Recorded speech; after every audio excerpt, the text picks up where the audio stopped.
Good afternoon mga kasama. No? Today is February 25, 2025. And, this day is very significant because it is the 39th year anniversary of the EDSA Revolution. And at the same time, it is also the 30th anniversary of Pusog Bisa-Misnan, of which I am the founding chairman.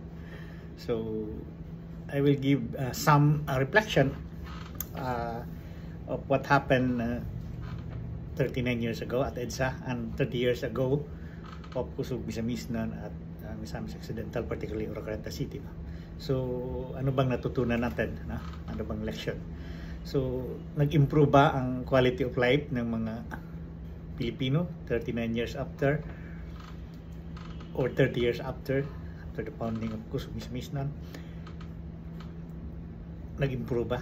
So, kung tingnan natin, no, if we observe the people power, the so-called people power revolution was against the Marcos dictatorship. So, it culminated after 20 years of hard struggle among the people. And after the 20 years, natapol yung Marcos dictatorship. But after siya natapol, hindi na-solve ng subsequent administration, for example, the Cory Aquino government. Hindi na-solve yung basic problem like poverty, pagtaas ng mga bilihin. Before, galunggong yung issue ngayon, halos lahat na nagtaasan. Then the subsequent president naman, si Fidel Ramos, Erap, Arroyo, 30, and then now, the Marcos Jr. In fact, it is ironic na nagiging latest president ngayon, yung anak pa ng diktador. No? So, what happened? What went wrong? So, there is a change of personality pero wala naman talagang change of the system. So, sa tingin ko, what I observe or what I believe, it is the system that is the problem. No? Because yung system, halimbawa, yung political dynasty, during the Marcos dictatorship, mga dynasty na, di ba?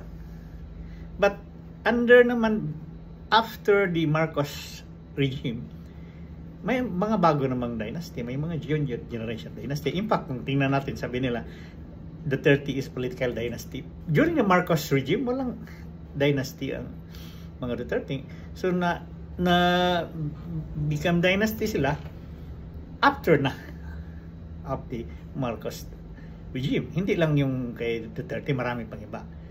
Even in our province, in other areas that emerge. So, the problem is not hindi siya sa personality, it is the system that should be changed. No? Pero mahirap. Like before, ang campaign is natin pagbubuto, walang pera. Pero ngayon, it's impossible if you win an election without money. No?